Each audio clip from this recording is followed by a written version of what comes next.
हरिद्वार में pot taxi योजना को लेकर व्यापारियों का विरोध बढ़ता जा रहा है। एक बार फिर से इस योजना के विरोध में अपर बाजार के व्यापारियों ने घंटे घड़ियाल बजाकर प्रदर्शन किया और राज्य सरकार से पॉट टैक्सी योजना का रूट बदलने की मांग की। व्यापारियों ने आरोप लगाया कि पॉट टैक्सी योजना का विरोध करने पर भी सरकार ने इसकी टेंडर प्रक्रिया शुरू कर दी है। अगर हरिद्वार के बाजारों में पॉट टैक्सी चलाई गई तो यहाँ का व्यापार चौपट हो जाएगा। न तो यहाँ से कुंभ मेले की पेशवाई निकल पाएंगी और न ही अन्य शोभा यात्राएं।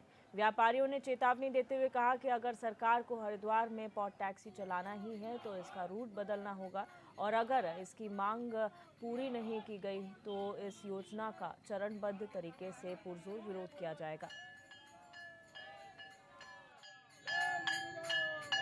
कार हरिद्वार में आएगी तो ये एरिया पूरा ध्वस्त हो जाएगा, सारी दुकानें खत्म हो जाएंगी, व्यापारी उजड़ जाएंगे। हम पहले भी इसका विरोध करते रहे हैं, आज भी विरोध कर रहे हैं, आगे भी विरोध करते रहेंगे। हमारा ये मतलब है कि पॉट कार का विरोध नहीं है, पॉट कार के रूट का विरोध है। पॉट कार का रूट गंगा किनारे होना चाहिए जिससे शहर के अंदर व्यवधान ना आए। शहर का ट्रैफिक इतना जबरदस्त है, उस ट्रैफिक को बचाने के लिए पॉट कार का बाहर से निकलना अति आवश्यक है।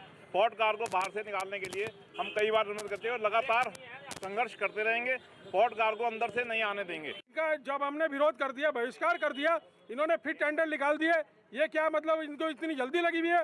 टेंडर इन्होंने जारी कर दिया 5 जुलाई इन्होंने लास्ट डेट रखी हुई है उस टेंडर की। तो इसलिए हम पूरा विरोध करेंगे और अब हमारे आंदोलन तेज होंगे, धरने प्रदर्शन तेज होंगे, सरकार के खिलाफ भी होंगे अगर सरकार नहीं चेती तो। ये सरकार को चेताने का ही काम कर रहे हैं हम लोग व्यापारी।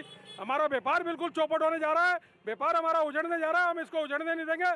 हरिद्वार के व्यापारी को बर्बाद नहीं होने देंगे।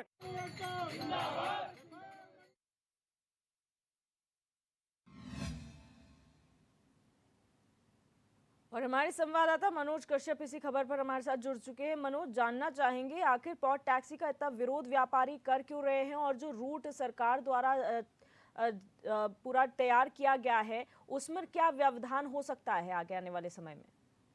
बिल्कुल, देखिए दिव्य, जब से सरकार के द्वारा यहाँ पे पॉट टैक्सी का जो रोड था वो निर्धारित किया गया था, उसके बाद ठीक यहाँ पे जो है व्यापारियों को, जो स्थानीय दुकानदार है, उनका यहाँ पे विरोध देखने के लिए मिल रहा है। क्योंकि जो रूट यहाँ पे तय किया गया है उसमें काफी दुकानें पड़ती है, कहीं ना कहीं हल्दी पौड़ी पर जाने के लिए वो मुख्य मार्ग है जो बाजार से होकर गुजरता है। तो ऐसे में कहीं ना कहीं व्यापारियों का साफ तौर से कहना है कि अगर यहाँ पे कॉरिडोर और पॉट टैक्सी रोड बनाया जाएगा तो ऐसे में जो तमाम जो दुकानें है वो उजड़ जाएगी, तो हरिद्वार यहाँ से उजड़ जाएगा, लोगों का व्यापार खत्म हो जाएगा। साथ ही साथ इससे बड़ी बात निकल के जो सामने आया, गंगा सभा के लोग है वो भी इसका विरोध करने लगे, क्योंकि उनका साफ तौर से कहना है कि महाकुंभ मेले का जब यहाँ पे आयोजन होता है, यहाँ से अखाड़ों की पेशवाई निकलती है, तो कहीं ना कहीं वो भी यहाँ पे प्रभावित होगी। जब यहाँ से एक रूट पॉट टैक्सी के लिए निर्धारित कर दिया जाएगा, उसके बाद यहाँ से नहीं निकाली जा सकती। और साथ ही साथ अन्य जो गंगा घाटों पर जो आयोजन होते हैं, बड़े बड़े आयोजन यहाँ पे होते रहते हैं, मेले के दौरान भी यहाँ पे कहीं झांकियां निकाली जाती है, कहीं आयोजन ऐसे किए जाते हैं जो सड़कों से होते हुए हल्की पौड़ी तक पहुंचते, वो यहाँ पे प्रभावित हो जाएगा। उसको लेकर यहाँ पे कहीं ना कहीं विरोध देखने को मिला है। हालांकि अभी बीते दिनों एक बैठक यहाँ पे रखी गई थी, लेकिन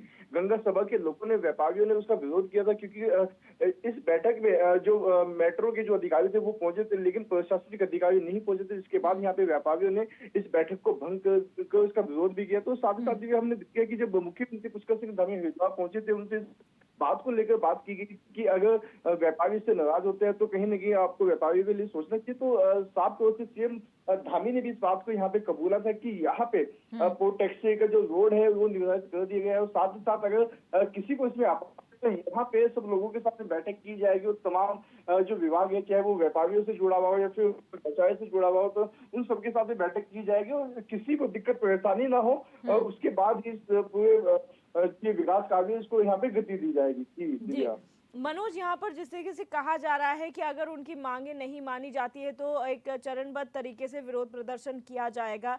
सरकार की अगर बात की जाए, क्योंकि आपने कहा पहली मीटिंग भंग कर दी गई थी, क्या आने वाले समय में डिसीजन लेने से पहले बैठक होगी, व्यापारियों का मत जाना जाएगा और सुझाव जो है वो लिए जाएंगे?